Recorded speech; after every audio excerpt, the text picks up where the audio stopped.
आपके इन विचारों का अगर पालन कर लिया जाए तो 2 दिन के अंदर पाकिस्तान उधर से हमला कर देगा।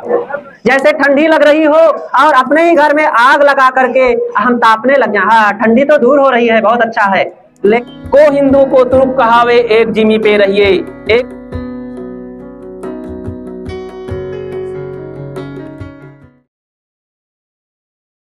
कार्यक्रम के प्रारंभ में आप लोगों के बीच एक छोटा सा भजन प्रस्तुत है, फिर थोड़ी देर कुछ विचार।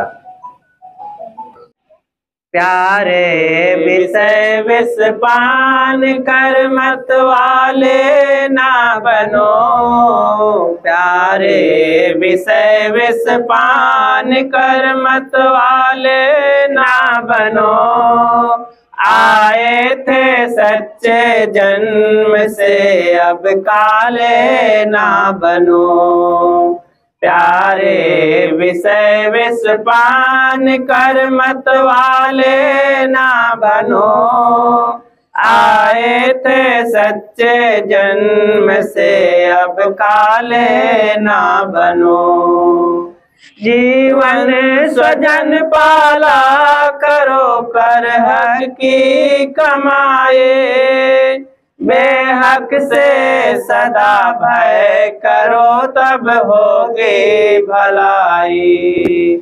जीवन स्वजन पाला करो कर हक की कमाए, बेहक से सदा भय करो तब होगी भलाई। भोले नरों के फांसने के जाले ना बनो, भोले नरों के फांसने के जाले ना बनो। आए थे सच्चे जन्म से अब काले ना बनो, प्यारे विषय विष पान कर मत वाले ना बनो। आए थे सच्चे जन्म से अब काले ना बनो। दुख प्रद कुमार्ग त्याग कर सतमार्ग पर आओ, सुविचार से तुम खुद चलो औरों को चलाओ। दुख प्रद कुमार्ग त्याग कर सतमार्ग पर आओ, सुविचार से तुम खुद चलो औरों को चलाओ। लगने के धर्म द्वार के अब ताले ना बनो, लगने के धर्म द्वार के अब ताले ना बनो। आए थे सच्चे जन्म से अब काले ना बनो, प्यारे विषय विष पान कर मत वाले ना बनो। आए थे सच्चे जन्म से अब काले ना बनो। तज कर परस्पर पोट को कर लीजिए संधे, बन कर सुमन गुल बेलरी फैला दो सुगंधी। तज कर परस्पर पोट को कर लीजिए संधे, बन कर सुमन गुल बेलरी फैला दो सुगंधी। गढ़ने के पैर में किसी के भाले ना बनो, गढ़ने के पैर में किसी के भाले ना बनो। आए थे सच्चे जन्म से अब काले ना बनो, प्यारे विषय विष पान कर मत वाले ना बनो। आए थे सच्चे जन्म से अब काले ना बनो। कंचन सी काया पाए कर कुछ पुण्य कमा लो, विज्ञान आत्म राम को इस मन में रमा लो। कंचन सी काया आए कर कुछ पुण्य कमा लो। विज्ञान आत्म राम को इस मन में रमा लो। होके समुंदर रूप छोटे नाले ना बनो। होके समुंदर रूप छोटे नाले ना बनो। आए थे सच्चे जन्म से अब काले ना बनो।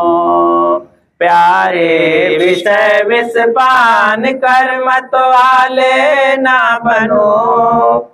आए थे सच्चे जन्म से अब काले ना बनो। आए थे सच्चे जन्म से अब काले ना बनो। बोलिए सद्गुरुदेव की जय। मंचासीन परम पूज्य श्री साहेब जी, सम्माननीय दूर दराज से पधारे हुए सभी भक्त सज्जनों, भक्तिमयी ममता मूर्ति माताओं बहनों एवं प्यारे बच्चों,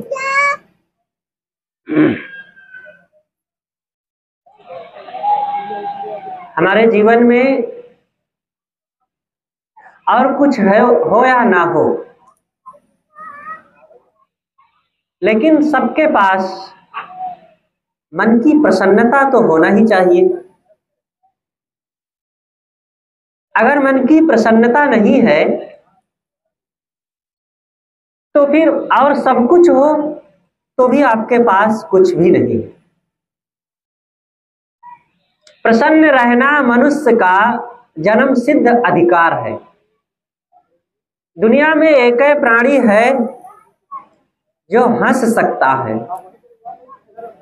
जिसका जीवन हंसने के लिए मिला हुआ है, खुश रहने के लिए। लेकिन दुर्भाग्य कहें कि दुनिया में एक ही प्राणी ऐसा है जो रोता है,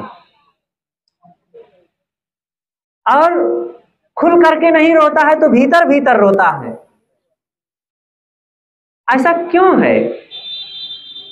ये हंसना और रोना दोनों मनुष्य के ही हिस्से में है, तो आखिर क्या उपयोग होना चाहिए? जरूरत क्या है? एक में स्वस्थता है, आनंद, प्रसन्नता, निश्चिंतता, निर्भयता की अनुभूति होती है, और एक में विवशता है, दुख है, चिंता है, पीड़ा से विवश होकर के रोता है व्यक्ति। तो विवशता वाला काम क्यों किया जाए? कैसे खुश रहा जाए?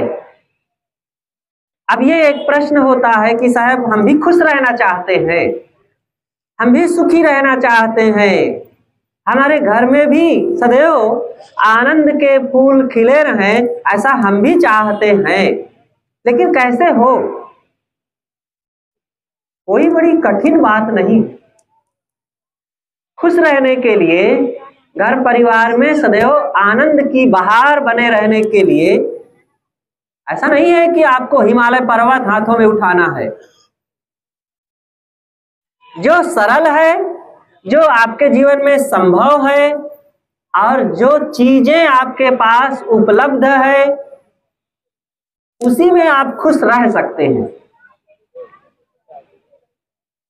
बस कुछ सावधानियों की जरूरत है। वो सावधानी यही है कि थोड़ा सा वाणी में मिठास लाया जाए। अब बताओ भला, वाणी किसके पास नहीं है?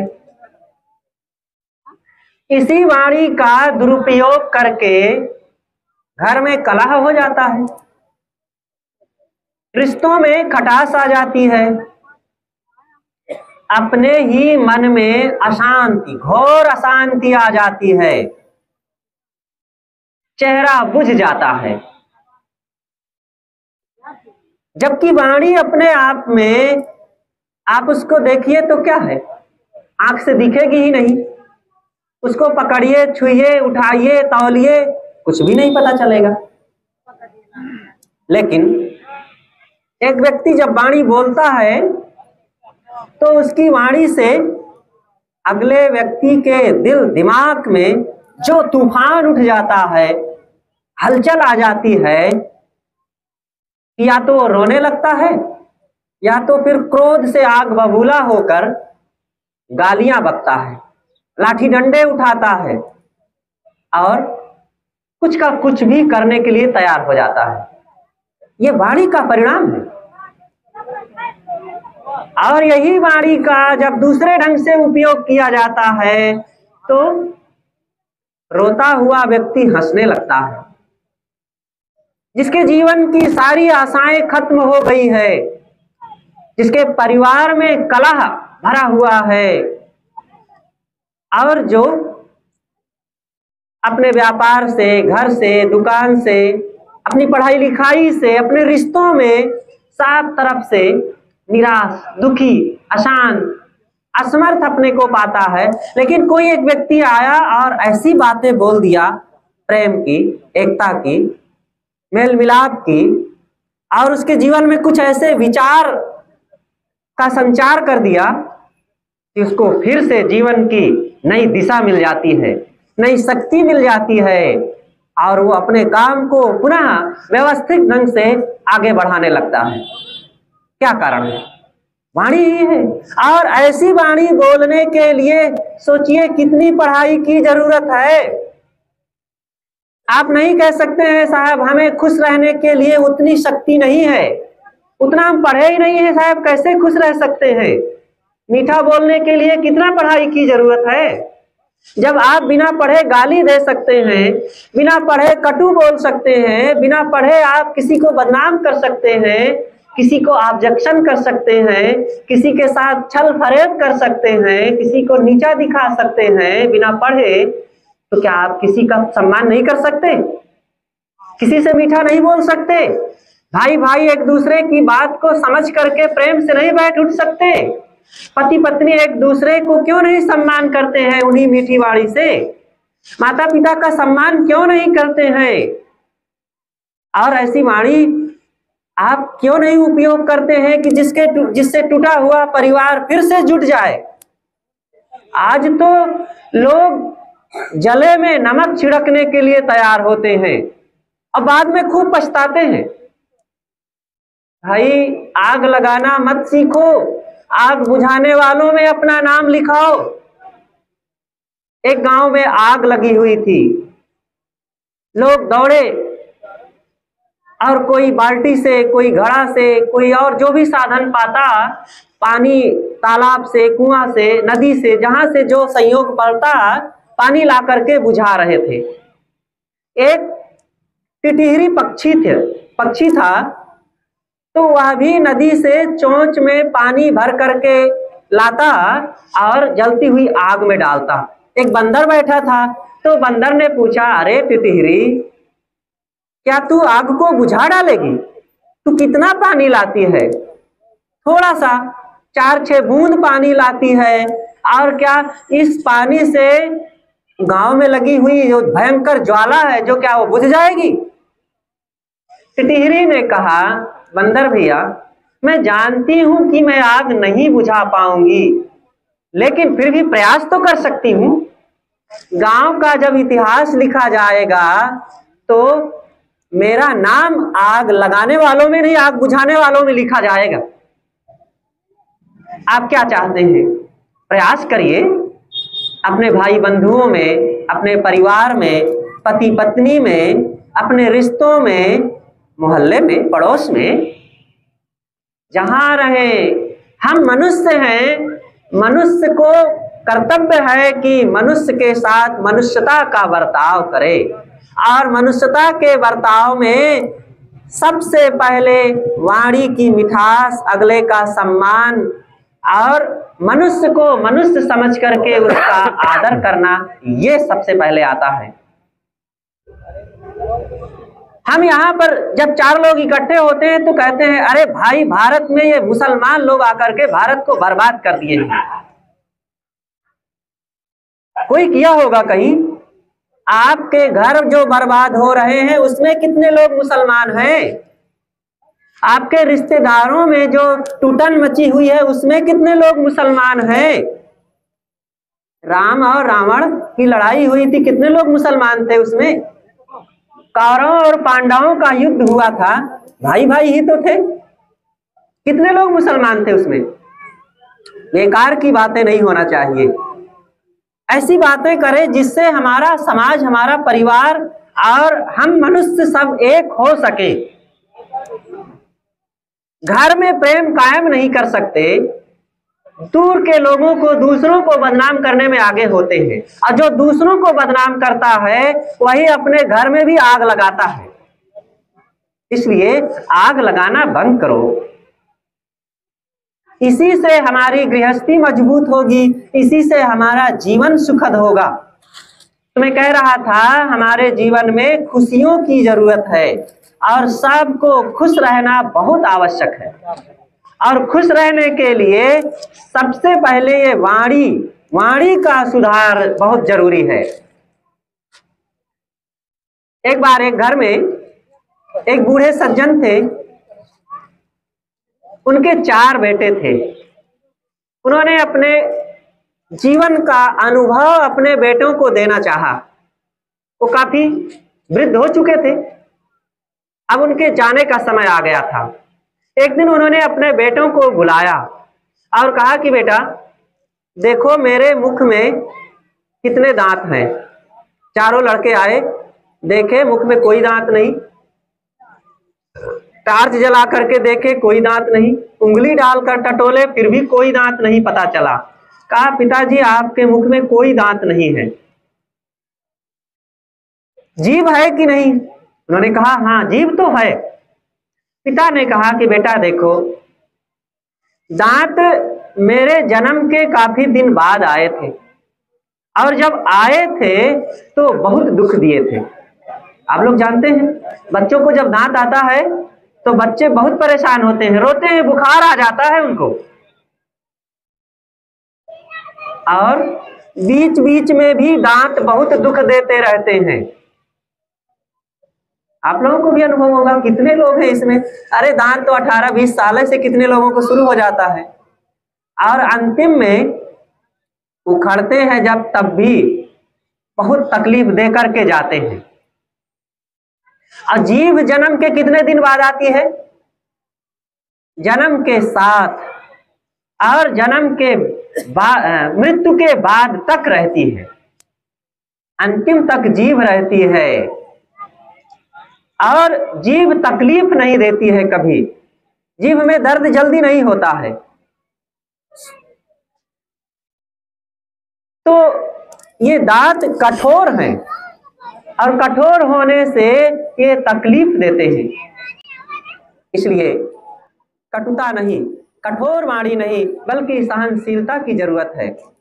मनुष्य की विशेषता यह है कि अपने जीवन में सुंदर स्वभाव को अपनावें। आज जिधर देखो उधर सब तरफ सजावट है, सजावट, घर को सजाया जा रहा है, दुकान को सजाया जा रहा है, कपड़े को सजाया जा रहा है, चारों तरफ सजावट है, लेकिन लोग अपने स्वभाव को, अपनी वाणी को, अपने व्यक्तित्व को सजाते नहीं हैं। और जीवन को अपने ना समझने के कारण बाहर की सजावट केवल सजावट बनी रह जाती है, और भीतर सब के अंदर वही खोखलापन, वही कुरूपता, वही अशांति बनी रहती है। जीवन को खुश और सुखमय बनाने के लिए सज्जनों, मैंने पहले ही कहा कि वाणी की मिठास और उसके पश्चात स्वभाव में सुधार। हम आप सब जहां भी रहें, स्वभाव के सुधार में सबसे पहली चीज यह है कि अपने खान पान का सुधार करें। खान पान, बीड़ी, पान, तंबाकू, सिगरेट, शराब आदि का त्याग करना, ये सब मनुष्य का सर्वप्रथम कर्तव्य है। सारे दुर्व्यसनों का त्याग हमारे जीवन में होना चाहिए। अगर हम दुर्व्यसनों को ग्रहण करेंगे, ये गंदी गंदी चीजें, तो हमारे जीवन में तो ये दोष आएंगे ही। हमारे परिवार में, हमारे आसपास जो पल रहे बच्चे हैं, उन पर क्या बीतेगी? और समाज फिर किधर जाएगा।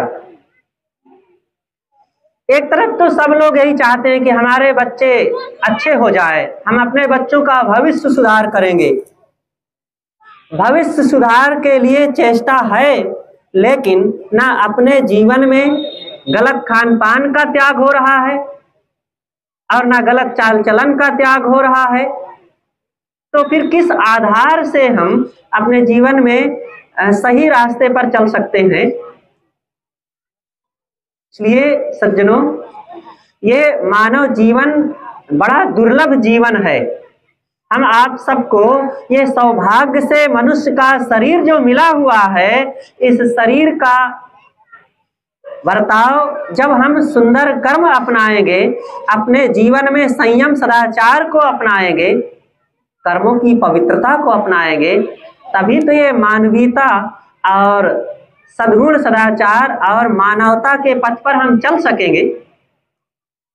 इसलिए इन सभी छोटे बड़े भाइयों सज्जनों से हमारा निवेदन है कि हम लोग अपने समाज को एक अच्छी दिशा दें, और अच्छी दिशा देने के लिए सुंदर कर्म स्वभाव और आचरणों का पालन करें। खान पान में जो विकृतियां हैं उनका त्याग करते रहें, अंधविश्वासों से दूर होवें। एक तरफ हम लोग इतना पढ़े लिखे होते जा रहे हैं और दूसरी तरफ इन पढ़े लिखे लोगों में भी कहीं जाकर के गंगा नहा करके पाप काटना मानते हैं, तो कहीं देवी देवता पूज रहे हैं, कहीं झाड़ फूंक करवा रहे हैं और मंत्र तंत्र ओझा सोखा बैगा के चक्कर में पड़े हुए हैं। कहां गई वो पढ़ाई लिखाई, कहां गया वो विज्ञान का टैलेंट। एक तरफ इतना तेज आगे बढ़े हुए लोग हैं और दूसरे तरफ वही पोंगापंथी। आप बहुत ज्यादा दुनिया के विज्ञान के मामलों में ना बढ़ पाए कोई बात नहीं, अपने घर में रह करके सही जीवन जीना तो सीखना चाहिए। आज से 50 साल पहले देखा जाता था गांव के अनपढ़ लोग भी वो सहज रूप से आपस में प्रेम से वे रह लेते थे और एक दूसरे को सम्मान भी कर लेते थे और भाई बंधुत्व का बर्ताव करके एक दूसरों के साथ सही अच्छे ढंग से जीवन को जी लेते थे। अब कहीं वो देवी देवता भूत प्रेत जादू टोना आदि के चक्कर में भी उतना ज्यादा नहीं पड़ते थे। ऐसा हम नहीं कह सकते थे कि पहले एकदम सब बड़े निर्भ्रांत और बड़े चिंतक लोग ही थे, लेकिन हाँ, आज ये पढ़ाई लिखाई के जमाने में भी भटके हुए लोगों की कमी नहीं है। इसलिए जितना बन सके हम लोग भ्रांतियों से निकल करके सही रास्ते पर हम चले, और इसके लिए हमें संतों गुरुजनों का वो ज्ञान, वो बोध, वो शिक्षाएं हमें अपना करके अपने जीवन में सदाचार का पालन करें। सारे भटकाव से निकल करके हम लोग मानवता के पथ पर जब तक नहीं चलेंगे तब तक चाहे जितना पढ़ाई लिखाई हो और चाहे जितना इंजीनियर अब कलेक्टर डॉक्टर मास्टर वकील बन जाएं, हम वैसे के वैसे अज्ञान अंधविश्वास में लटके रहेंगे और अंडा मुर्गी शराब गांजा भांग बीड़ी सिगरेट खाते पीते और जीवन हमारा वैसे ही सब बिगड़ता चला जाएगा। इसलिए सभी सज्जनों और देवियों से हमारा निवेदन है कि हम मानव जीवन को सही दिशा से अपना करके और मानवीयता के पथ पर चलकर संतों गुरुजनों और वैराग्यवानों की संगत में लग करके अपने जीवन को खुशहाल बनाएं। वैराग्यवानों की संगत क्यों करें? क्या जरूरत है संतों के पास जाने की? संतों से क्या मिल जाता है? संतों से वह चीज मिलता है जो अन्य औरों से नहीं मिलता है। आप विचार करिए, आप अपने बच्चों को स्कूल में भेजते हैं, स्कूल से बच्चे क्या लेकर के आते हैं? आखिर बच्चे को पढ़ने के लिए भेजते हैं और जा करके बच्चे दिन दिन भर वहां समय देते हैं। तो यही तो इसीलिए तो वहां जाते हैं कि शिक्षा प्राप्त करें, और वो शिक्षा से फिर वे डॉक्टर, मास्टर, इंजीनियर, वकील हो करके बड़े पोस्ट में जा करके पैसा कमाएंगे, और वो पैसा अपने शरीर निर्वाह के काम में लेंगे। तो मतलब शिक्षा प्राप्त करने के लिए वह शिक्षा जिससे जीवन का निर्वाह हो, आप मकान खरीद सकें, जमीन खरीद सकें, कपड़े खरीद सकें, भोजन ला सकें, कुर्सी, टेबल, बर्तन, गाड़ी, मोटर, मोबाइल आदि ला सकेंगे। इस विद्या के लिए आप बच्चों को 20 साल 25 साल स्कूल, कॉलेज, यूनिवर्सिटी में भेजकर पढ़ाते हैं, और लाखों नहीं कितने ऐसी शिक्षाओं के लिए तो करोड़ रुपए भी खर्च किया जाता है। लेकिन संतों के पास वह शिक्षा मिलती है जिससे आप इस जीवन में अपने घर परिवार, भाई बंधुओं, मनुष्य मात्र के साथ ही नहीं, प्राणी मात्र के साथ सुंदर बर्ताव कर सकें। आप संतों के ज्ञान से दूर रहेंगे तो मकान, गाड़ी, मोटर तो पा जाएंगे, लेकिन दया, क्षमा, सत्यशील, सदाचार, विनम्रता, गम, क्षमा, संतोष नहीं प्राप्त कर सकते। और इसके अभाव में चाहे जितना धन प्राप्त कर लें, आप धन प्राप्त करके भी पत्नी से लड़ेंगे, बच्चों से लड़ेंगे, पड़ोसी से लड़ेंगे, और एक दूसरों में मार काट भी करेंगे। सारा दोष दुर्गुण बना रहेगा, अहिंसा नहीं आएगी, दया नहीं आएगी, क्षमा और करुणा नहीं आ पाएगी। एक बार सदगुरु अभिलाष साहेब जी कोलकाता के धर्मतल्ला मैदान में प्रवचन कर रहे थे। विलियम फोर्ट वहीं पर है जो मिलिट्री का वहीं पर कैंप लगा करता है, और मिलिट्री के बहुत से जवान भी आकर के वहीं पर सुनने लगे। और उस दिन सदगुरु अभिलाष देव जी अहिंसा पर बोल रहे थे। सबको अहिंसा धर्म का पालन करना चाहिए, एक दूसरों की रक्षा करें, प्रेम करें, और मनुष्य के साथ दया, क्षमा, गम, संतोष का जब बर्ताव करेगा तभी समाज में शांति की स्थापना हो सकेगी। जब प्रवचन खत्म हुआ, अलग जाकर के गुरुजी बैठे कुर्सी पर, तो जवानों ने आकर के घेर लिया। कहे महाराज, आपके इन विचारों का अगर पालन कर लिया जाए तो 2 दिन के अंदर पाकिस्तान उधर से हमला कर देगा और चाइना इधर से धावा बोल देगा। तो गुरुदेव जी ने कहा कि बेटा, जब पाकिस्तान और चाइना की बात आएगी, तुम्हारे दया और अहिंसा का पालन करने से तो मुझे भी बंदूक दीजिएगा, मैं भी चलूंगा वहां लड़ने के लिए।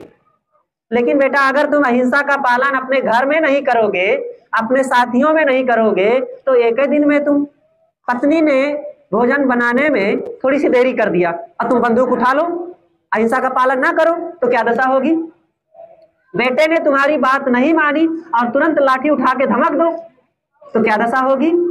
आप कहीं जा रहे थे और किसी ने आपको कटु कह दिया, आपको गुस्सा आ गया, तुरंत उससे लड़ गए तो क्या दशा होगी। जगह जगह आपको अहिंसा की, दया की, प्रेम की, क्षमा की, संतोष की जरूरत है। और ये कहां से मिलेगा? संतों से मिलता है। गोस्वामी तुलसीदास जी ने कहा है, मत की रति गति भूत भलाई, जब जही जातन जहां जही पाई, सो जानो सत्संग प्रभाव, लोकहि वेद न आन उपाऊ। जहां भी आपको सद्बुद्धि मिली है, सम्मान मिला है और कल्याण का कोई रास्ता मिला हुआ है, सदाचार की शिक्षा मिली हुई है, सद्गुणों का आपने कहीं से सीखा है, वो कहां से मिलेगा? साफ सत्संग से मिला है। यहां बात ना करें, सब कुछ सत्संग से मिलता है। इसलिए सभी भाइयों बहनों सज्जनों से निवेदन है कि बड़े प्रेम और उत्साह श्रद्धा के साथ सत्संग में जाओ और बैठ करके संतों के ज्ञान की बातें सुने। संतों ने अपने जीवन में इन चीजों को लागू किया। अब आप उन संतों की बात छोड़ दीजिए जो गांजा, भांग, बीड़ी, सिगरेटें में लगे हुए हैं और जो लड़ने झगड़ने में लगे हुए हैं और जो एक दूसरे की निंदा बुराई में ही लगे हुए हैं, मुकदमे लड़ने में लगे हुए, उनकी बात नहीं कहता हूं। जो सच्चे संत हैं, जिन्होंने वैराग का जीवन जिया है, जिन्होंने अपने जीवन में त्याग, शांति, सद्गुणों को धारण किया है, जो ध्यान चिंतन में रहते हैं और जो सदाचार की बात दूसरों में बताते हैं और स्वयं उसका पालन करते, जो ब्रह्मचर्य पूर्वक जीवन जीते हैं, वे सच्चे संत हैं। और उन संतों के पास आप जाएंगे तो आपको आत्मिक रोशनी मिलेगी और वहां से आपको वो चीज मिलेगी जो दुनिया में और कहीं नहीं मिलती है। इसलिए सभी सज्जनों और देवियों को खुशियों के लिए संतों के पास जाना चाहिए। और जगह जाएंगे रुपए पाएंगे, धन जमीन पाएंगे और भी बहुत चीजें पा जाएंगे, लेकिन खुशियां नहीं पाएंगे। मन की खुशी आप कह सकते हैं साहब नहीं, हम थिएटर में जाते हैं, सिनेमा घर में जाते हैं, नाच देखने जाते हैं, शराब खाने में जाते हैं, बड़ी खुशी मिलती है, थोड़ा शराब पी लिए बड़ा आनंद आता है। अरे वो खुशी दुख का रूप लेकर के आ जाएगी। सांसारिक चीजों में, भोगों में, विलासिता में और जो राग रंग में थोड़ी सी खुशी मिलती है ना, वो वैसे ही है जैसे शरबत में कोई जहर मिला करके हमें पिला दे। मीठा तो लगेगा लेकिन हमारे प्राण ले लेगा वो। जैसे ठंडी लग रही हो और अपने ही घर में आग लगा करके हम तापने लग जाए। हाँ, ठंडी तो दूर हो रही है, बहुत अच्छा है, लेकिन वो आग आपको विनाश कर रही है ना। ऐसे ही बीड़ी सिगरेट शराब खाने पीने वाले और नाच सिनेमा राग रंग भोग वासनाओं में डूबने वाले जो खुशियां खोजते हैं, वे अपने ही घर में आग लगा करके खुशियां खोजते हैं और ये खुशियां आपको घोर दुख में विपत्ति में ले जाएगी।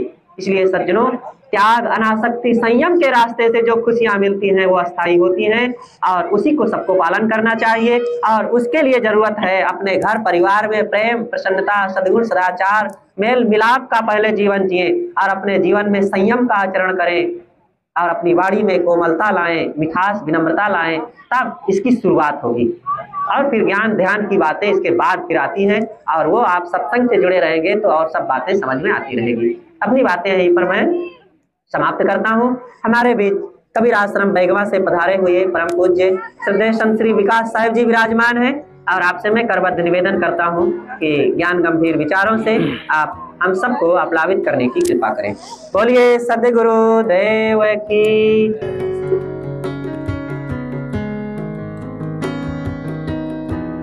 ना गुरुरधिकं तत्त्वं ना गुरुरधिकं तपः गुरु ज्ञानात् परं नास्ति तस्मै सद्गुरुवे नमः। मंच पर विराजमान पूजनीय संत समाज, दूर दूर से आए भक्त सज्जन, माता बहनों तथा प्यारे बच्चों, आप सब जानते हैं कि कार्यक्रम तिलक उत्सव कार्यक्रम के साथ साथ सत्संग कार्यक्रम भी है, आधा आधा। तो अभी ये बच्चे हैं तो बैठे साथ दे रहे हैं, चलो ये अच्छी बात है। सत्संग में तो इनका आना बड़ा मुश्किल होता है, 50 के ऊपर वाले सत्संग सुनते हैं, लेकिन यहाँ आधा आधा मामला है, जवान भी हैं। सत्संग वास्तव में जवानों के लिए ही है, बूढ़े लोग तो बेचारे हताश उदास हो करके तब कहीं सत्संग की ओर लौट करके मजबूरी में आते हैं, फिर हाथ मलते हुए सुनते हैं, कुछ कर नहीं मिलता है क्योंकि सब बातें निकल चुकी होती हैं, बहुत देर हो गई होती है, सुधारने के चांस नहीं रह जाते। ना बच्चे कहे मानते हैं, ना अपना मन कहा मानता है। आदत जो मजबूत हो गई वो फिर कमजोर करने में उनका कोई बल काम नहीं करता। तो जवानों के लिए भी जरूरत है, जितनी विद्या जरूरत है, शिक्षा जरूरत है, उससे ज्यादा कहीं दीक्षा की जरूरत है। रोशनी कोर्ट किलों में है, रोशनी फैक्ट्री और मिलों में है, रोशनी खूब महफिलों में है, पर अंधेला सभी दिलों में है। दिल में अंधेला हो गया है और ये अंधेला आज ही नहीं पहले भी बुद्ध काल में भी अंधेला था, तभी तो उन्होंने कहा तदीपो भव, अपने आप के दीपक बनो, प्रकाशित करो जीवन को। क्यों कहा है ऐसा? क्योंकि सब अंधेले में जी रहे हैं, माया मोह का अंधकार छाया हुआ है। ध्यान दीजिए, फिर तिलक उत्सव हो जाएगा और देखिएगा अभी इसमें भी और जगह नहीं मिलेगी देखने के लिए, जबकि सबका तिलक हो चुका है, अधिकतम लोगों का यहाँ जो बैठे हैं, और उसका आनंद ले रहे हैं सब तिलक करवा करवा करके। और फिर होने वाला है, ये होता ही रहेगा, होना चाहिए ही बड़े प्रेम के साथ। और ये सभा इसीलिए इकट्ठी होती है, सब एक दूसरे से मिल करके बातें करके आनंद प्रसन्नता और शिक्षा का आदान प्रदान करें। सबके मन में खुशियां होनी चाहिए, एक दूसरे से सहानुभूति का बर्ताव हो। तो और इसमें एक रहस्य छुपा हुआ है सामाजिक, तो कि एक लड़की पक्ष के लोग आकर के एक संदेशा लेकर के आते हैं, इसे फलदान भी कहते हैं। कुछ फल दे करके बड़ी सादगी से संदेशा दिया जाता है कि श्रीमान जी अब आइए, हमारी तैयारी हो चुकी है और बारात लेकर के समय से पधारिए, हम तैयार हैं स्वागत के लिए। ये संदेशा देना है केवल, बस। लेकिन अब बहुत मामला बढ़ जाता है इन इच्छाओं के चलते, कामनाओं के चलते। तो इच्छा कामना को बहुत न बढ़ा दिया जाए कि बोझिल हो जाए, आदमी टूट जाए। तो इच्छाओं को सीमित रखें। तो जिन इच्छाओं से मनुष्य बोझिल हो जाता है, बंधन बना लेता है, पीड़ित हो जाता है, निरर्थक इच्छा, वो हमें इच्छा नहीं करनी चाहिए। जैसे भोजन की ही इच्छा त्याग दें तो ये कैसा लगेगा? पानी, भोजन और घर आवास की इच्छा तो करनी ही पड़ती है। लेकिन और जो दुर्व्यसन लोग करते हैं, तमाम तरह के शिकवा शिकायत जिंदगी में रहती, इसकी क्या जरूरत है? इन इच्छाओं से बचें, अपने शांत की इच्छा बनाएं, ध्यान चिंतन करें, ग्रंथ पढ़ें, सत्संग में जाने की इच्छा बनाएं, सेवा करने की इच्छा करें। हर समय अपने तन मन में, हाथ पैर में स्फूर्ति होना चाहिए कि हम सेवा में लग जाएं, अमुक कार्य को हम ही कर लें, अपने घर में भी और समाज में भी। सामाजिक काम करना, मनुष्य की सेवा करना भगवान की सेवा है। मनुष्य से बढ़कर कोई भगवान नहीं होता अलग से, इसलिए मनुष्य की सेवा ही भगवान की सेवा समझना चाहिए। भग्न कर दिया वान, उसको कहते हैं भगवान। भग्न माने बुराइयां, कमियां, दोष, दुर्गुण। जिन्होंने अपने दोष दुर्गुणों को नष्ट कर दिया वो भगवान हो गया, भगवत स्वरूप हो गया। और इस बुराई को दूर करने वाला कौन प्राणी है? कोई गाय बैल तो नहीं है, कुत्ता बिल्ली तो नहीं है, जीव जंतु इनमें से नहीं है, मनुष्यों में है। मनुष्य ही अपनी बुराई को दूर करने की क्षमता रखता है और अच्छाई कमाने की क्षमता रखता है। वो अगर सुधर जाए, बन जाए, सत्संग कर ले, अपने को ठीक ठाक कर ले, तो सद्गुणों से सद्गुणी हो करके, गुणवान हो करके, धनी हो करके वो भगवत स्वरूप हो जाता है, वो देवता हो जाता है। इस धरती का सिरमौर प्राणी मनुष्य है। तो हमें अपने जीवन में सुधरने की तो व्यवस्था करना ही चाहिए, शांति की व्यवस्था करना चाहिए। हमने धन की व्यवस्था किया, बाल बच्चों की व्यवस्था किया, शादी की व्यवस्था किया, खेती की व्यवस्था किया, तमाम चीजों की व्यवस्था किया, तो हो गया ना, उसका लाभ तो मिल रहा है। पढ़ाई लिखाई की व्यवस्था बच्चों को किए, तब तो नौकरियां कर रहे हैं। और धन धान्य से थोड़ा से धर्म आगे बढ़ रहे हैं, क्या हमने अपने सुख शांति की व्यवस्था की? अरे भाई, जो थोड़ा सा सुख इन भौतिक उपलब्धियों में दिखाई देता है ना, ये थोड़ा सा सुख से सब यही छूट जाने वाला है, यही नष्ट हो जाने वाला है। जैसे कि देखो, रसगुल्ला का सुख कितना होता है, मिठाई रसगुल्ला, अच्छा मिलने का कितना बड़ा सुख होता है। अभी 2-4 साल में यहाँ पर कोई मिले हो, भाई साहब बहुत दिन हो गए आपसे मिले, तो बड़ा आनंद आया। कितना आनंद रहा। अगर उसमें ज्यादा आनंद था तो थोड़ा से और मिलते रहो, और मिलते रहो, गले मिलते रहो। अब चिपके खड़े रहो तो आनंद कहाँ चला जाएगा? तब आनंद उड़ जाएगा, वो दुख में बदल जाएगा। तो मिठाई और रसगुल्ले में अगर कुछ हो सुख ज्यादा तो खाते रहो, फिर कुछ नहीं है, ये सब क्षण भर का स्वाद और सुख है।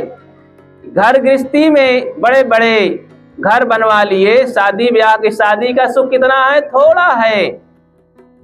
यहाँ सब व्यवस्था करो, कमाओ धमाओ, शादी ब्याह करो, खेती लिखाओ, पढ़ाओ लिखाओ, लेकिन सुख शांति की व्यवस्था अलग ही करना पड़ेगा। वो है अपने विचारों को बदलो, सही दिल दिमाग बनाओ, दोषों को दूर करो, काम क्रोध लोभ मोह राग द्वेष ईर्षा घृणा वैमनस्यता, मन में सरलता लाओ, कुटिलता को छोड़ो, सुमति संगठन पूर्वक जीवन को जी करके आगे बढ़ाओ।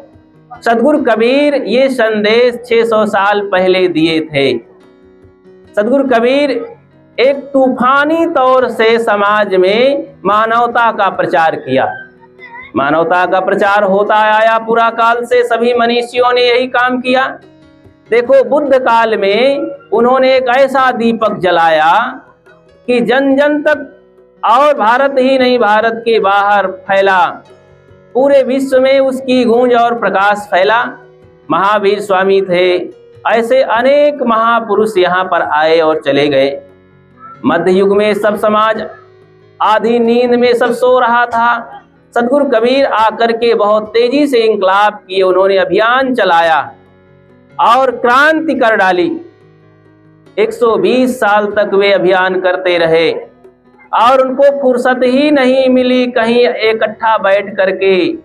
वो चौराहों पर भीड़ में कहीं भी चले जाते और कहें, कबीर सुनो भाई साधो, इतना प्रेम से और सबके लिए डांटे। हिंदुओं को मुसलमानों को उन्होंने ये नहीं कहा कि मुसलमानों चले जाओ, तुम हिंदुओं बहुत अच्छे हो। उन्होंने हिंदुओं को डांटा कि तुम लोग बड़े आपस में विषमतावादी दृष्टिकोण से रहते हो, ठीक नहीं है। तो को हिंदू को तुरुप कहावे, एक जिमी पे रहिए, एक धरती पर आप रहिए, एक आकाश की छाया में रहिए, सब मनुष्य हैं, कोई अलग इंसान नहीं है। और सदियों से मनुष्य रहा है, तो एकता बना करके प्रेम से रहो। एकता अपने घर गृहस्थी से चालू करो। देखो, पहले आवाज नहीं उठती थी, ध्यान दीजिए। अभी देखो, भारत को आजाद हुए कितना हो गया, 70 साल से अधिक हो गए ना, और 78 हो गए। बीच में अभी बहुत संविधान का नाम नहीं आता था, अभी 4-5 साल से संविधान का नाम आने लगा है। अब संविधान को वेद शास्त्र की संज्ञा दी जा रही। जितना हमारा धर्म शास्त्र महत्वपूर्ण है, उतना संविधान भी पढ़ने योग्य है। मैं समझता हूँ इनमें से शायद किसी के पास संविधान की पुस्तक हो, किसी की किन्हीं के घर में शायद हो, अब पढ़ते हो, नहीं है, पता ही नहीं, ख्याल नहीं है। जबकि ये संविधान में कितना समतावादी, समरसतावादी और सबका साथ सबका विकास वाला ये संविधान है, और दुनिया का सबसे महत्वपूर्ण संविधान है। बाबा साहब ने इसको कितनी बढ़िया व्यवस्था करके, कितना दिल दिमाग लगा करके बनाया था, और इसमें सामाजिक एकता भरी हुई है, बड़ा प्रेम है। क्या उन्होंने व्यक्तिगत रूप से किसी के साथ लड़ाई झगड़ा किया था? मानवता के साथ उन्होंने इंकलाब किया और बहस किया, सुधरने के लिए समाज को। व्यक्तिगत रूप से लाठी डंडा लेकर के किसी से लड़ाई झगड़ा नहीं की अथवा कलम नहीं चलाया व्यक्तिगत रूप से किसी के साथ।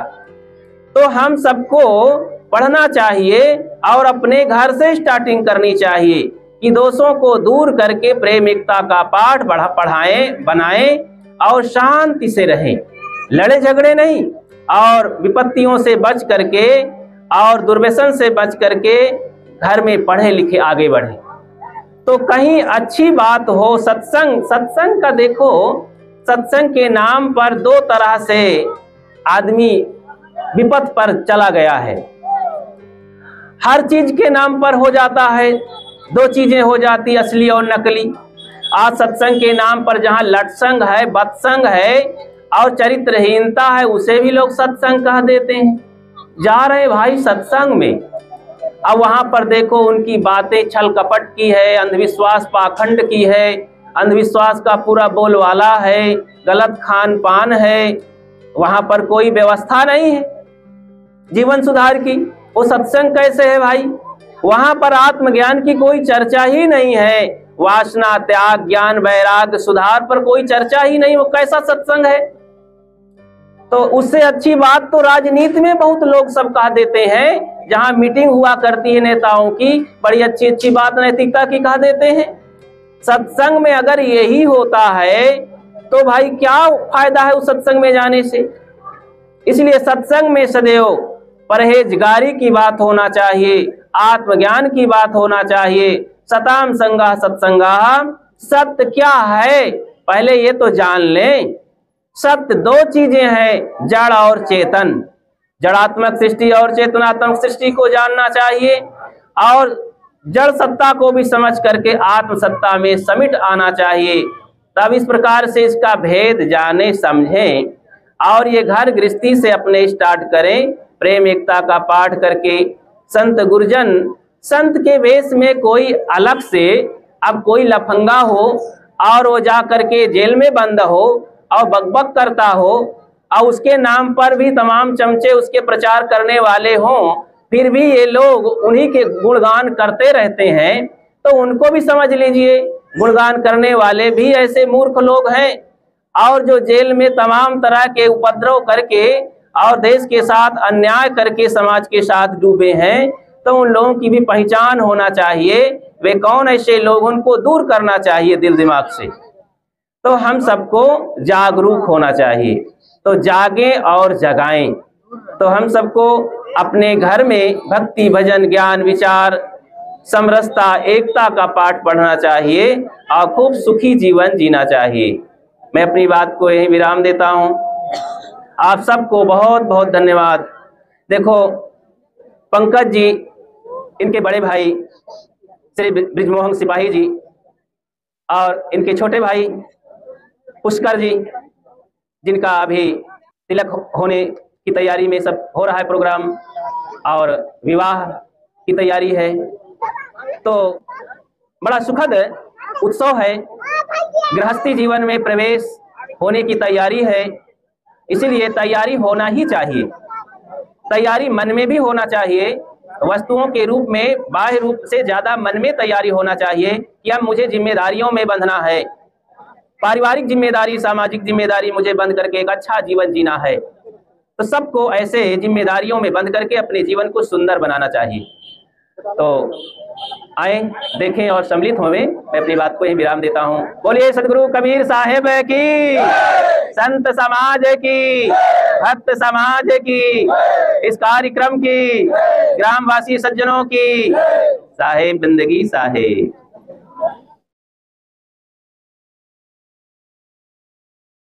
परख का मतलब होता है परख करके कार्य करना। अगर आप कहीं भी कोई वस्तु लेने जाते हैं तो ओरिजिनल खरीदते हैं, डुप्लीकेट नहीं खरीदते हैं। तो कार्यक्रमों में हम लोग ओरिजिनल क्यों नहीं करते हैं?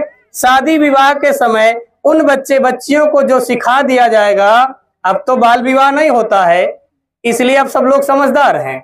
जब बाल विवाह होता था उसी समय की ये घटना होती थी हमारे समाज में कि आज की परंपराएं जो ऐसी है जो गलत को पकड़ा करके सही को छोड़ने का संदेशा देती है।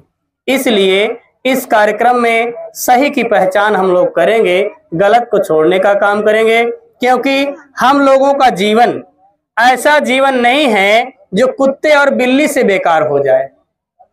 कुत्ते बिल्ली से बेकार हम लोग कैसे हैं कि एक छोटे से मिट्टी के खरगोश को बना करके झाड़ी में छुपा करके और कुत्ते को इशारा किया जाए कि वहां खरगोश बैठा है, दिखा दिया जाए, कुत्ता तब तक नहीं हिलेगा जब तक उसमें प्रतिक्रिया नहीं देखेगा। उसी प्रकार मूस को मिट्टी का बना करके और बिल में छुपा दिया जाए और बिल्ली को इशारा कर दिया जाए तो बिल्ली भी नहीं भागेगी, क्योंकि उसमें कोई प्रतिक्रिया नहीं है। अगर प्रतिक्रिया होती तभी वो अपने शिकार की ओर आगे बढ़ती। मगर हम इंसानों को पत्थर का देवता, गोबर का गणेश, नवग्रह आसमान से धरती पे या कोई भी वस्तु दे करके पुजवाया जा सकता है, क्योंकि हमारे अंदर बुद्धि और विवेक नहीं है। अगर बुद्धि और विवेक हमारे अंदर होती तो हम लोग गोबर, मिट्टी, पत्थर को पूजने के योग्य न माने जाते। इसीलिए आज आपके बीच में इस भ्रम को हटाने के लिए आज ये हमारा संघर्ष लगभग 12 वर्षों से चल रहा है कि जो समाज में जगह जगह जा करके इस भ्रम को दूर करने का हम लोग काम करते हैं, जो सामाजिक चर्चाओं के तहत होता है। इसलिए सदगुरु कबीर की विचारधारा जो है आपके बीच में रखी जाएगी, जिससे निर्णय लिया जाएगा। जैसे आप लोग देखिए, इस समय आज जो डेट रखी गई, विवाह की तिथि रखी गई, इसमें ना तो कोई लगन है, ना तो कोई सुदिन है, ना तो कोई साइत है। सब लोग ये सोचते हैं कि हमारा कार्यक्रम शनिवार को ना हो किसी के घर में, मगर हमने ये ठान कर रखा था कि ये कार्यक्रम शनिवार को होना चाहिए, लोगों को ये पता चले कि शनिवार को होना चाहिए। आज इस समय हमारे कैलेंडर के अनुसार, पत्रा के अनुसार इस समय विवाह नहीं है।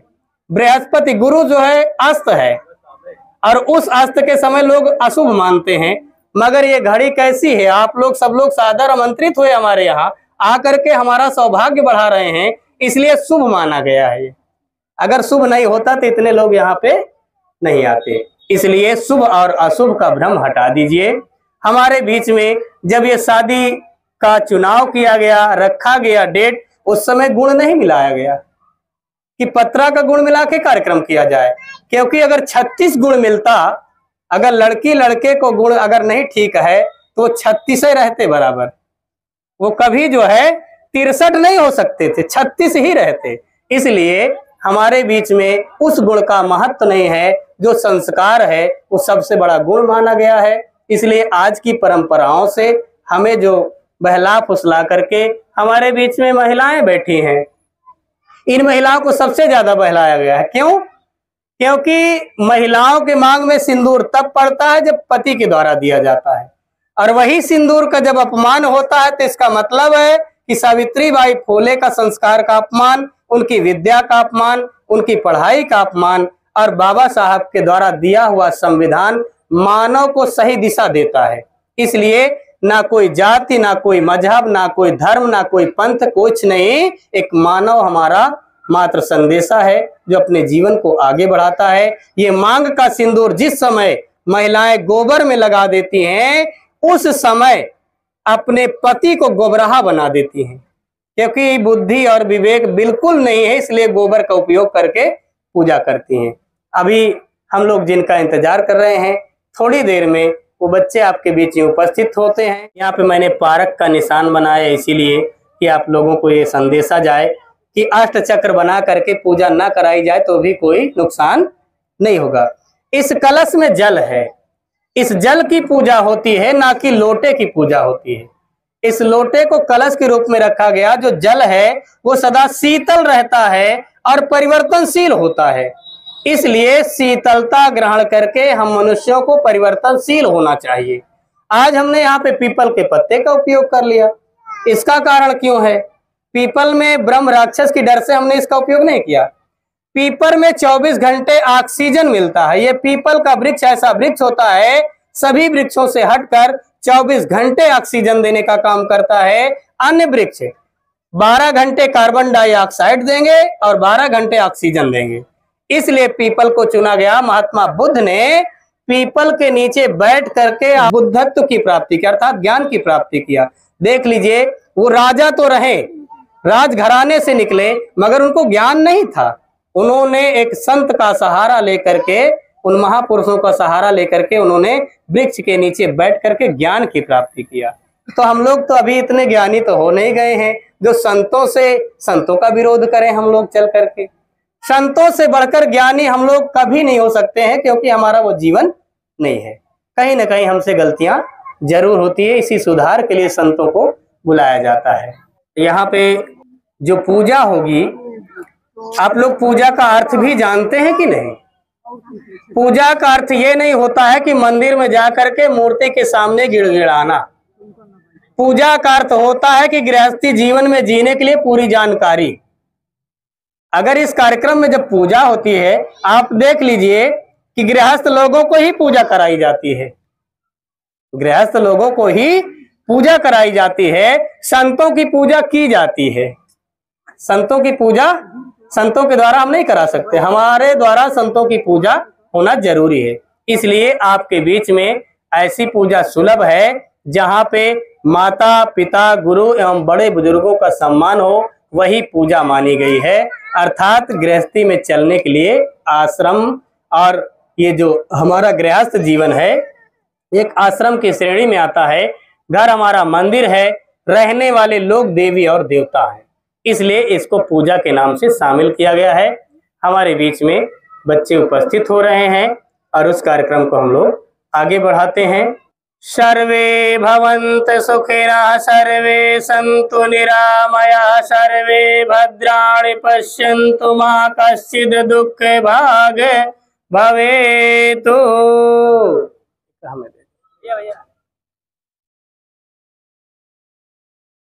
बैठ जाओ आराम से। देखिए, आप लोगों के बीच में यहाँ पे संत गुरुजन बैठे हैं, इसलिए संतों से उल्टा हम नहीं बैठ सकते हैं। इसलिए हम इस दिशा से बैठ करके संतों की तरफ मुख करके इस कार्यक्रम को करा रहे हैं। आज आपके बीच में हमारे सौभाग्य की श्रेणी में आता है जो हमारे बीच में संत आए हैं। ऐसे कार्यक्रम में संतों को लोग बुलाना एक मुनासिब समझते हैं कि संतों को बुलाकर क्या करेंगे हम लोग यहाँ पे।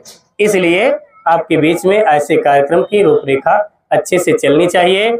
जो वर महोदय के हाथों से दीपक जलाने का काम किया जाएगा, जो प्रकाशवान होता है, सदा जलने का काम करता है।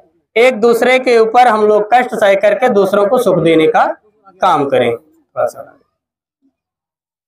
दीपक जला ध्यायेत सद्गुरु श्वेत रूपम मलम श्वेतांबरम कर्णे कुंडले रामकुटामणि मंडितम नानामाल मुक्तादि शोभित गलम पद्मासने संस्थितम दयावधेरम सुप्रसन्न वदनम योग दंडम सहितम नमामि। आपके बीच में दीपक जला करके सुनिश्चित किया गया कि हमारा जीवन प्रकाशित होना चाहिए। हम लोग अंधेले में अपना जीवन ना जिए, क्योंकि अंधेला हमारे घर में तब आएगा जब हमारे घर में अशिक्षा, कुसंस्कार और कुविचार आएंगे, तभी हमारे जीवन में अंधेला आएगा। इसलिए शिक्षा की ज्योति जला करके बच्चों को अच्छी शिक्षा प्रदान करें, जिससे आपके घर में बराबर प्रकाश फैलता रहे। तभी हम लोगों का दीपक जलाना सफल माना जाता है। एक दिन अगर आपके घर में अंधेला हो जाए तो आप प्रवेश नहीं करेंगे, मगर आपके बच्चों के जीवन में पूरा अंधेला रहता है, फिर भी आप लोग रहते हैं। इसलिए बच्चों को अच्छी शिक्षा दें और आपके जीवन में ये लाभ मिलना चाहिए। हमारे आपके बीच में कार्यक्रम को आगे बढ़ाते हैं, जिससे कि आप लोग इस कार्यक्रम में शामिल होकर के अपने जीवन को आगे बढ़ाएं। हाथ जोड़ लीजिए दोनों लोग। सर्वे भवन्तु सुखिनः, सर्वे सन्तु निरामयाः, सर्वे भद्राणि पश्यन्तु मा कश्चित् दुःखे भागे भवेतु। छोड़ दीजिए।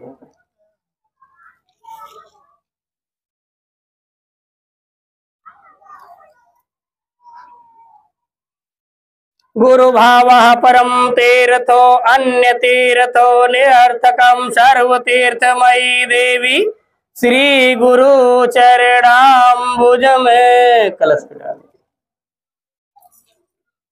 वक्रतुंड महाकाय सूर्यकोटि संप्रभा निर्विघ्नं कुरु मे देव सर्वकारेषु सर्वदा।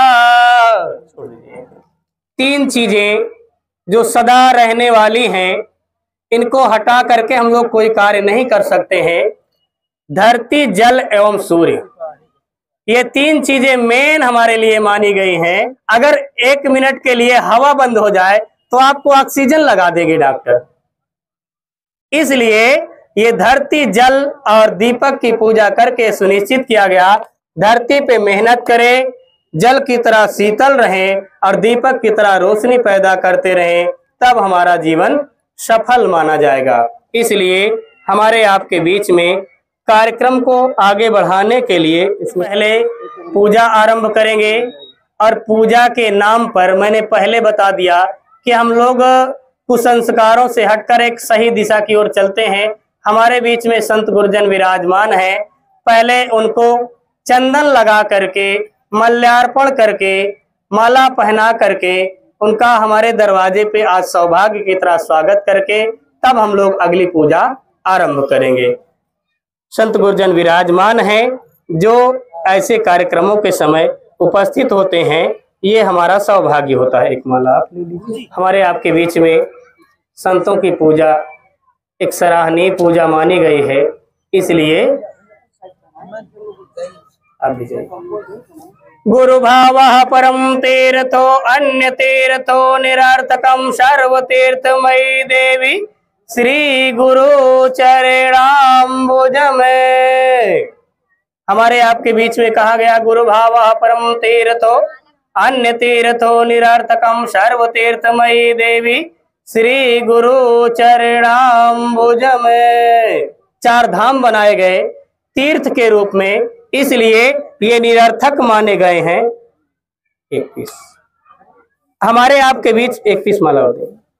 ये निरर्थक इसलिए हैं क्योंकि गुरु और माता पिता को छोड़ करके जो लोग अन्य जगह भटकते हैं वो जीवन भर भटकने का काम करते हैं। और हमारे बीच में ऐसी पूजा निरर्थक पूजा मानी गई है जो वेदों के द्वारा बताया गया है। हमारे बीच में वेदों के मंत्रों के ऋचाओं की रचना करने वाली महिलाएं गोसा और अपाला भी रही हैं। आज अगर उनके द्वारा मंत्र बोला गया है, चंदन लगा के साहब को माला पहना दें। हमारे आपके बीच में गोसा और अपाला के द्वारा वो मंत्रों की ऋचाओं की रचना की गई है जिनको बाद में अगर वेद रचने के बाद महिलाओं को पढ़ने से प्रतिबंधित कर दिया गया था बंधुओं, इसलिए हमारे बीच में वो बातें नहीं होनी चाहिए जो आज समाज में विचारणीय नहीं है। इसलिए उन्होंने कहा है कि मातृदेवो भवः, पितृदेवो भवः, आचार्य देवो भवः, अतिथि देवो भवः। गुरु श्रेणी में आकर के ये आप लोग बराबर देखते होंगे, पचम्भा से पधारी हुई हमारे बीच में जो साहिब हैं, उनको आज अपने दरवाजे पे हम स्वागत करते हैं कि ऐसी महान मूर्तियां हमारे बीच में उपस्थित हैं जिन्होंने अपना सब कुछ त्याग करके एक समाज की सेवा में अपना जीवन सर्वस्व दान जैसे कर दिया। आज वो महान है हमारे लिए, इसलिए उनकी पूजा कराना उचित है।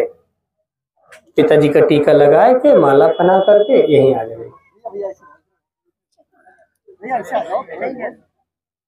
धन्या माता पिता धन्यो गोत्रम धन्यो कुलोद्भवः धन्या च वसुधा देवी यत्र साधु गुरु भक्तता। धन्य है हमारे माता और पिता जिन्होंने हमको जन्म दिया, पाला पोसा, बड़ा किया। हमारे बीच में माता पिता सदा सम्मानित होते हैं, इसलिए आज आपके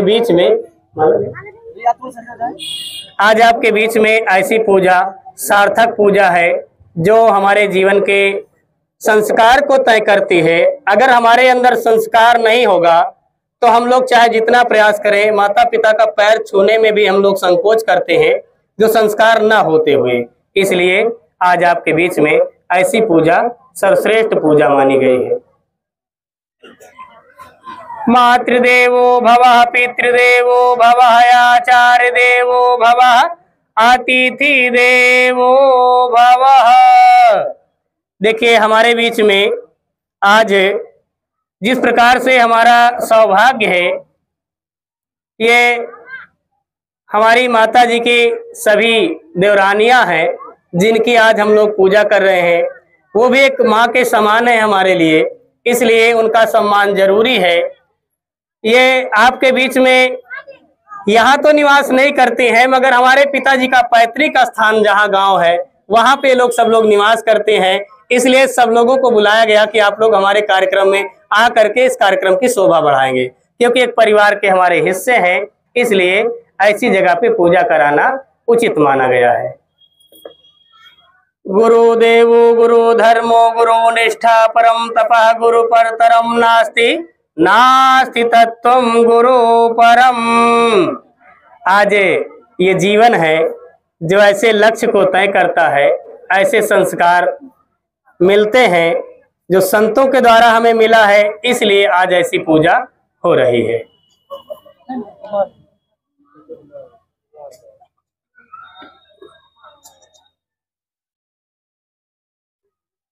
खड़े रहे वहीं पे।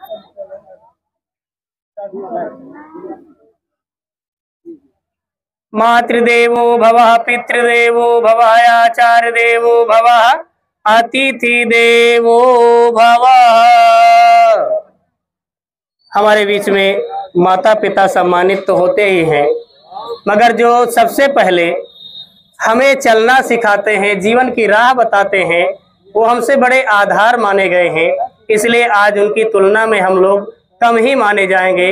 सदा उनका सम्मान रखना हमारा धर्म माना गया है, इसलिए आज ऐसे कार्यक्रम में उनको सम्मानित किया जा रहा है। इस कार्यक्रम में थोड़ा समय जरूर लगता है, मगर एक बच्चों को नई दिशा मिलती है।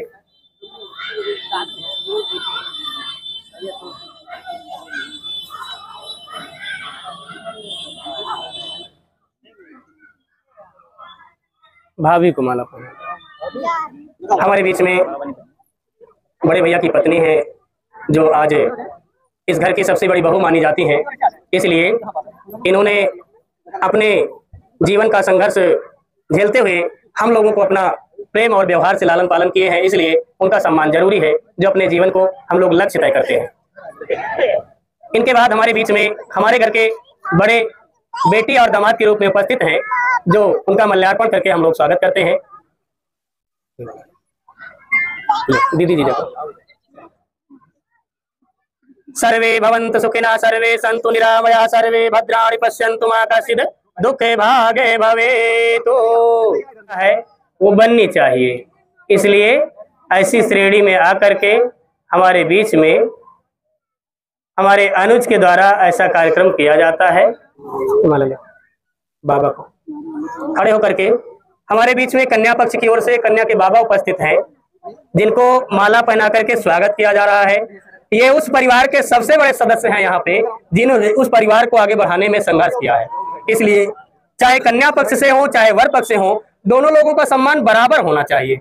हम ये नहीं चाहते हैं कि हमारे दरवाजे पे आए हुए व्यक्ति का अपमान हो। इसलिए आज ये लक्ष्य है कि आए हुए अतिथि का स्वागत करना हमारा धर्म है। इसलिए कन्या पक्ष की ओर से गुरु भावः परम तीर्थो अन्य तीर्थो निरर्थकम सर्व तीर्थमयी देवी श्री गुरु चरणाम्बुज में।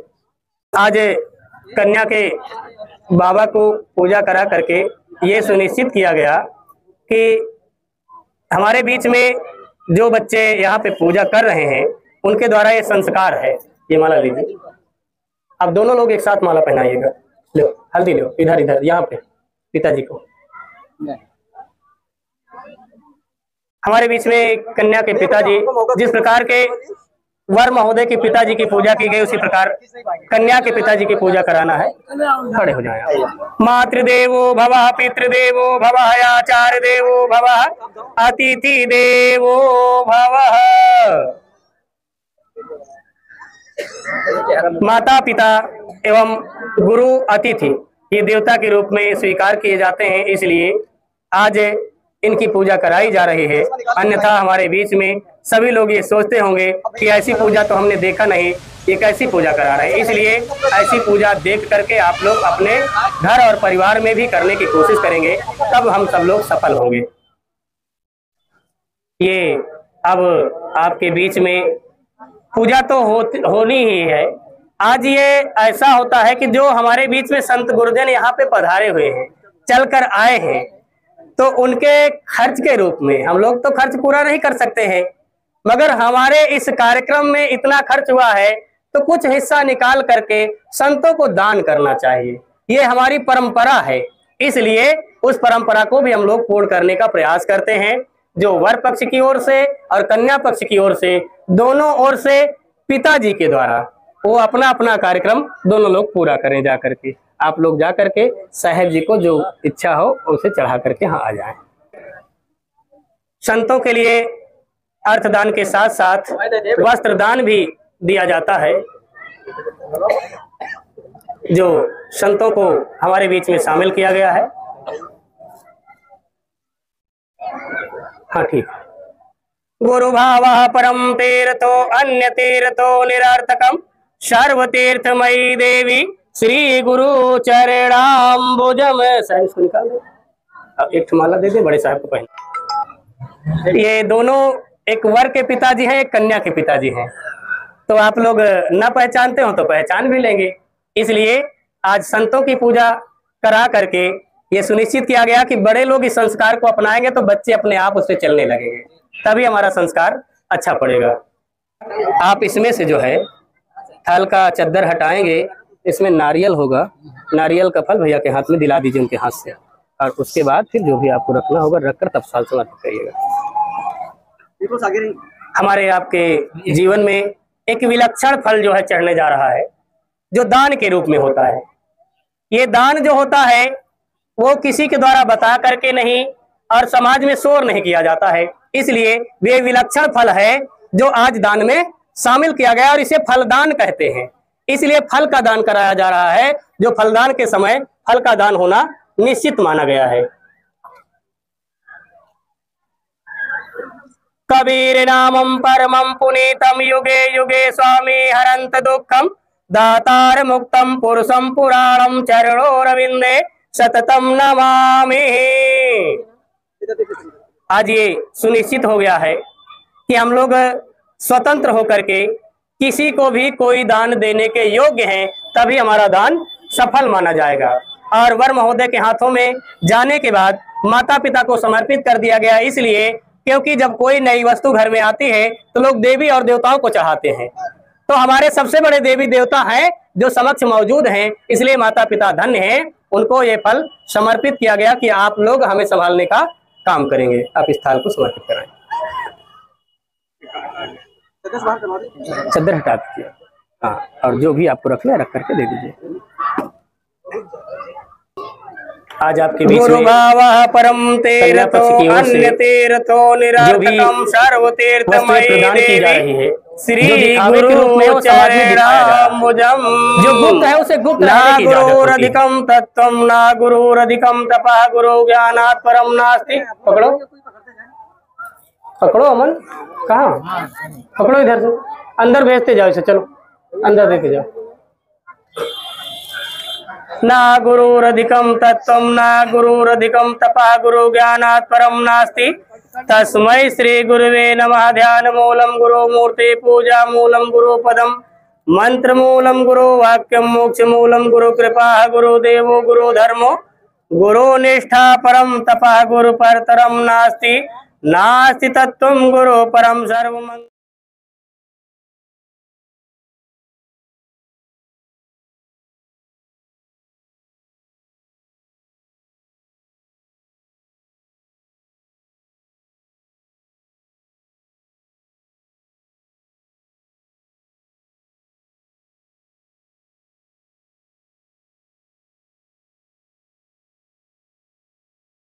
हम लोग चलते हैं उस जगह की ओर जहाँ पे बच्चों को नशे का संदेशा लोग देते हैं। नशे का संदेशा हटा करके गुरुदान एक नशे का प्रतीक है, इसलिए हमें नशा नहीं करना चाहिए। ये मनुष्य का कर्तव्य नहीं है कि नशा करके और जगह जगह थूकने का काम करे। मैंने कहा अर्थात दिखावा करवाने में कोई चीज आपको कोई बिगाड़ देता है, आपका खराब कर देता है, वस्तुएं हैं तो आप लोग साफ कह देते हैं, हम उनकी तरफ मुड़कर नहीं देखेंगे, हम थूकते हैं आज से इनको। तो हमारे अंदर जो चीज जाती है उसको थूकने का काम ना किया जाए, नशे मुक्त रहे, नशा से मुक्त रहेंगे तब हमारा एक जीवन अच्छा। अमंगलम पानम खाद्यम अमंगलम धूम्रपानम अमंगलम मद्यपानम अमंगलम सर्व व्यसनम।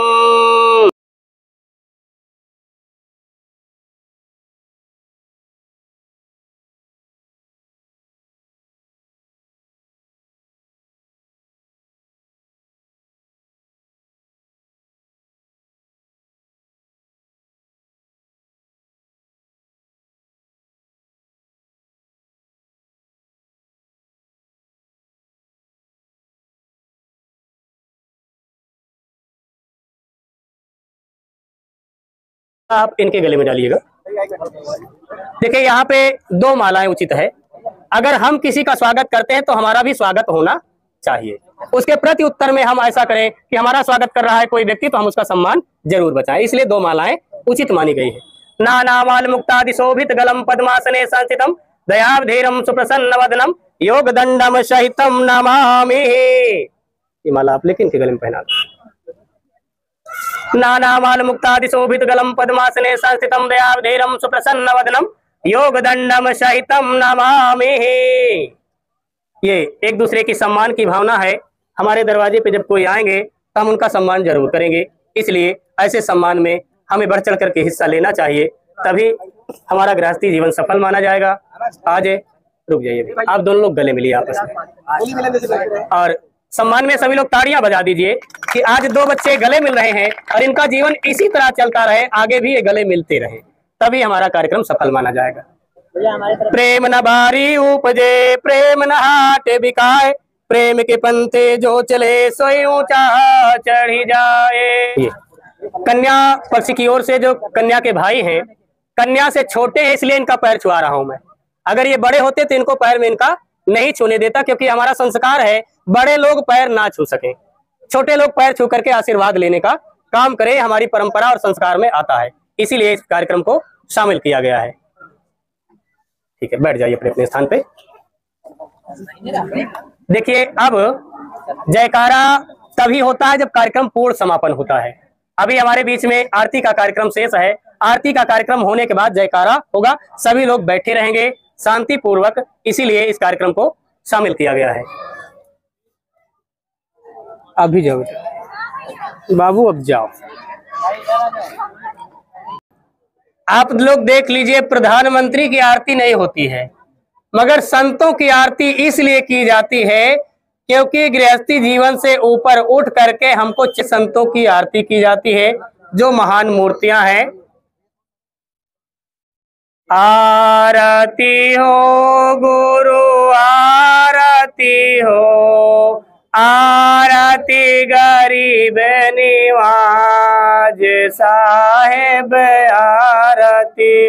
तुमरे दरस से संकट कटत है, तुमरे दरस से संकट कटत है, भरम मिटावत भारी गुरु जी तुमरे दर्शन की बलिहारी, दर्शन की बलिहारी गुरु जी तुमरे दर्शन की बलिहारी, दर्शन की बलिहारी गुरु जी तुमरे दर्शन की बलिहारी। ध्यान मूलम गुरु मूर्ति पूजा मूलम गुरु पदम, मंत्र मूलम गुरु वाक्यम मोक्ष मूलम गुरु कृपा, गुरु देवो गुरु धर्मो गुरु निष्ठा परम तपः, गुरु परतरम नास्ति नास्ति तत्वम गुरु परम। आप लोग दास जान निज आपनो बिनती सुनिए मोर, बिनवत हाँ कर जोर के गुरु शरणागत तोर, काम क्रोध मद लोभ में नितमय रहो बुलाए, दीन दास प्रभु जान के लीजे बंद छुड़ाए, मम दृष्टि महामलिन है खानी बान के बीच, दया करी गुरु बोधिए मैं हूँ धम यतनी, काल जाल बहु पेर में परियों में निपट गंवार, शरण आए की लाज है साहिब लीजे उबार, मन वच कर्म गुरु साधु से टूटे नाम हमने, बंदी छोड़िया दीजिए वरदान सदा अच्छे, साहिब के दरबार में कमी काव के नाय, बंदा मोहि पावे नहीं चूक चाकरे माय। कार्यक्रम का अंतिम क्षण है जहाँ पे बंदगी का नाम लिया जाता है।